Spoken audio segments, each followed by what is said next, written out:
Hi, and welcome to Survive and Thrive with Virtual Learning.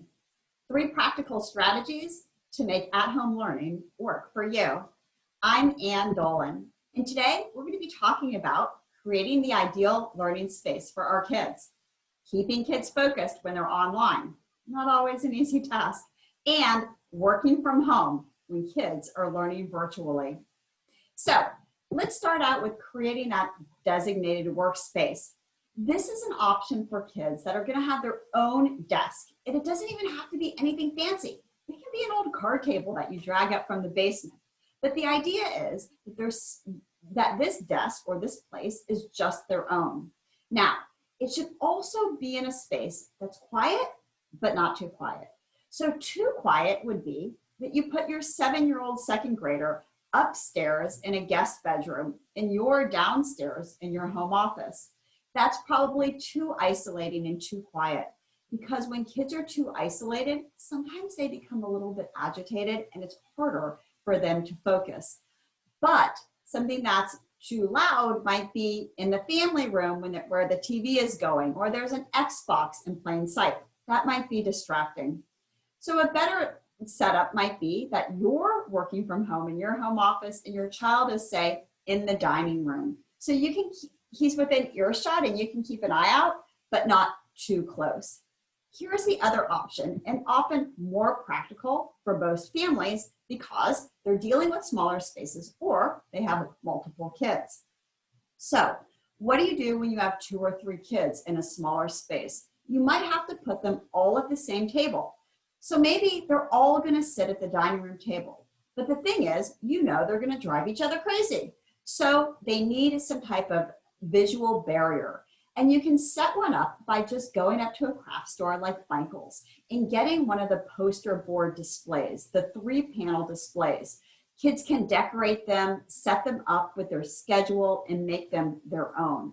You can also buy testing carrel dividers on teacher websites, or Target has lots of them, and they're about $12 each.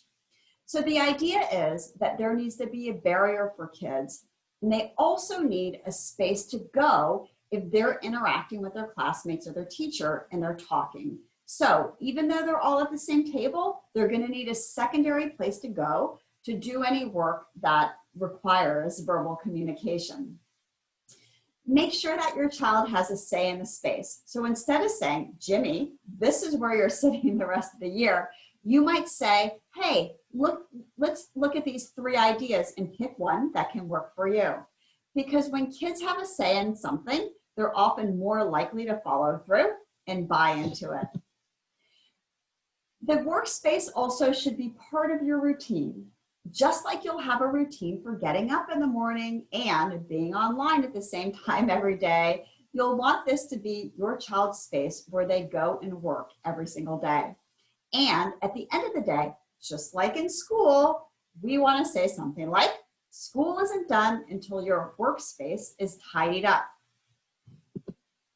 All right, so what are some other things that we need to get our kids situated this school year? Well, we want to make sure they're equipped for success, and that's a few things. Number 1, we want to make sure that the laptop is at eye level. This seems like a basic thing, but I've seen so many kids that are straining throughout the day, and by the end, they're exhausted.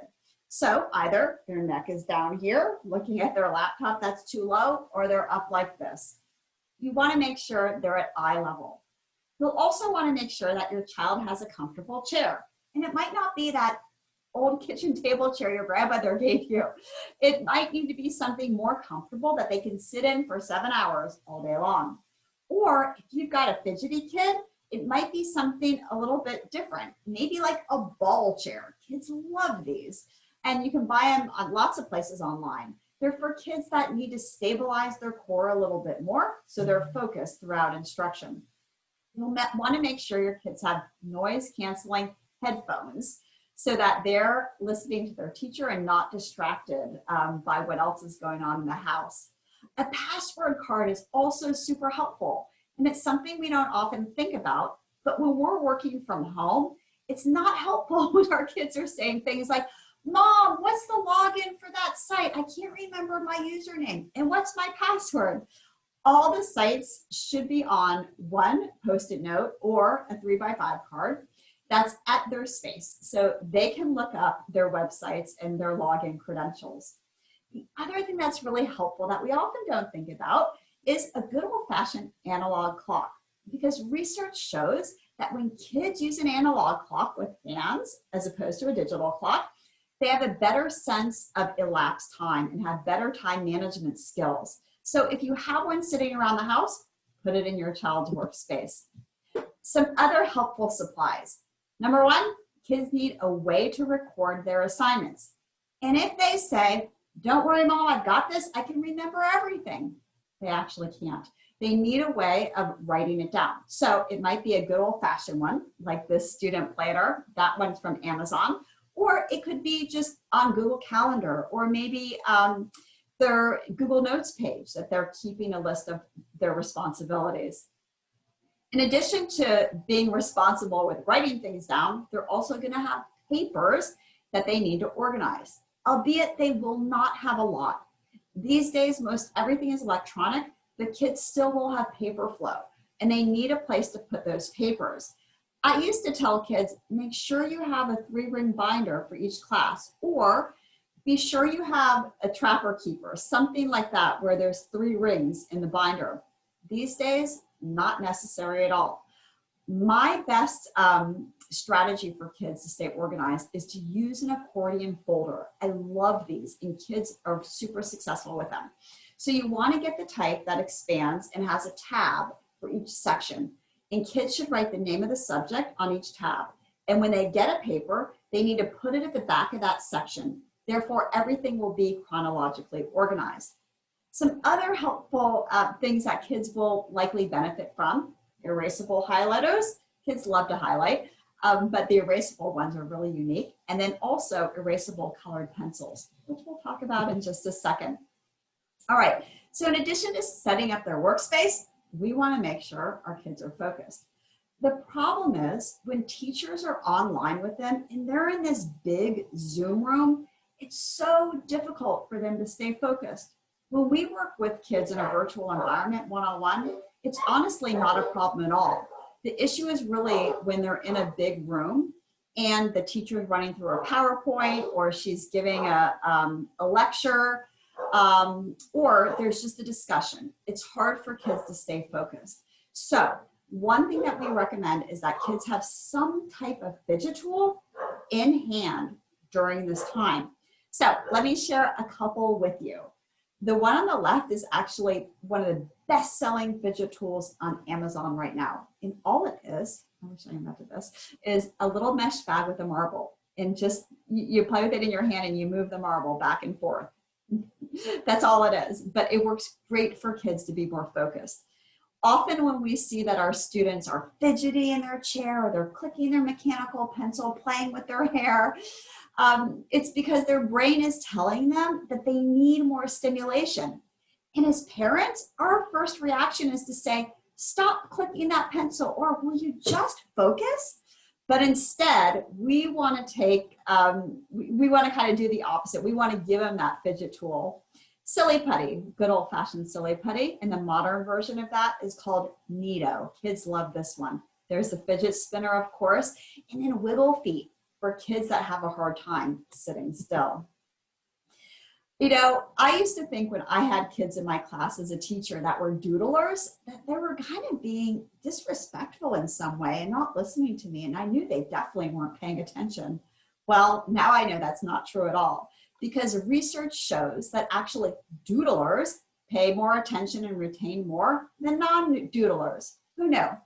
So you can put that to good use for your kids by encouraging to get those colored pencils and take doodle notes. So often when a teacher is instructing, kids either sit there kind of spaced out, or it's really hard for them to take just regular notes with a good old-fashioned lined notebook. It's difficult for them to focus in that virtual environment, but doodle notes help a lot. So you can see these are kind of like mind maps, like graphic organizers, because our brain doesn't think like a blank piece of paper. Our brain categorizes information. So at the bottom right, you can see blank doodle notes, and you can see how there are sections in them for kids to compartmentalize information. I love these. And after they're done writing, they can make them their own with colors and pictures. And I've found that they're much more likely to go back and study these doodle notes than they are typical old-fashioned notes. Other ideas to help with focus. When your child gets started in the morning, make sure all their open windows that they don't need are completely closed out. If possible, and they have a phone, make sure their phone is in a separate room. On breaks, they can get up and check their text messages, but really they don't need it with them all day long. And then as they're working through independent time, and they're going to have this throughout the day, it will not be all virtual instruction. That would be too taxing on the brain. They're going to have times when they have work to do on their own. If they have a whiteboard and they can jot down their tasks, that's super helpful, and cross them out as they go. I'm also a huge believer in timers. I love them. This is my favorite. It's called the time timer. The idea is when kids have time, that broad swaths of time, maybe it's that day that they don't have any school, but they have homework, they can use a timer to help them. So they can set it in short increments or longer. And they say to themselves, I'm going to work as hard as I can, focus as much as I can, get as much work done as possible in this amount of time, and then I can take a break. So timers are super helpful to kids. And one tip, if you have a younger child, take their age +1. So a 10-year-old, put 11 minutes on the timer, and that's about a good amount of time for them to focus. And then lastly, working from home. How are parents ever going to do this when it all feels so stressful? Well, there are a couple of things that can help. First, help your child get started in the morning. You're likely going to have to front load the day and be sure that they have their schedule printed out and it's in an area where they can see what they're doing next. Kids need to know what they're doing next. It helps their brain go from one thing to another, and it helps them know what to expect. Also, in the morning, you're going to want to make sure your child is logged on and they're ready to go. They're already interacting with their teacher before you step away. You may also find success having a go-to parent in your household. So for example, if you have the luxury of another adult, you might want to say, look, Jimmy, come to me if you need anything between 9 and 10, but go to dad between 10 and 11. If you set something up for the go-to parent, it must be in writing. You can take out that whiteboard and jot it down on the whiteboard. But that's a great way for kids to know who they can go to when they need help. If you say to your child, I'm your go-to parent from 9 to 10, it will be in one ear and out the other. Kids do not process verbal directions like they do visual directions. And that's why it's better to maybe have a 3-item checklist for hockey practice each time than telling your child, don't forget these 3 things. You'll have more success when something is in writing. And then lastly, you can also have a visual for kids to know when you're busy and you're working and you can't be bothered, than when you're available to help them. So I recommend the red and green light system, just like a traffic light. If you have a home office or if you have a space that you use, you can get 2 colors of construction paper or 2 colors of Sharpies or cups. It doesn't really matter. If you have red on your door, that means to your child that you're busy. You're on a conference call. Maybe you have a deadline and you need to get a report done. It's not a time that you can help. But if you have a green piece of paper on your door, that means come on in. I'm available to help with whatever you need. Yellow, if you want to get fancy, you can use a 3rd color. And this means that it could go either way. Come in if you really need me. I like this, but only if you practice with your child beforehand. You wouldn't want to just do it on day 1. You'd want to actually set up different scenarios and practice. So you might say, all right, let's pretend I have red on my door and you and Jimmy are arguing over over who's talking too loud. Let's practice and talk about what will happen. So throw out different scenarios to your kids and go through a couple to make sure they understand how it's going to work and then put the strategy into practice. So I hope these things have been helpful to you. I have lots more tips and you can find them in my ebook. It's about 15 pages long, filled with strategies for virtual learning called 6 Tips for Smoother at-Home Learning, even when you're dreading it. And you can get that by texting 55444 and then typing in the word virtual. Thanks so much for listening, everyone. I hope this was helpful. Have a great day and an excellent school year. Bye-bye.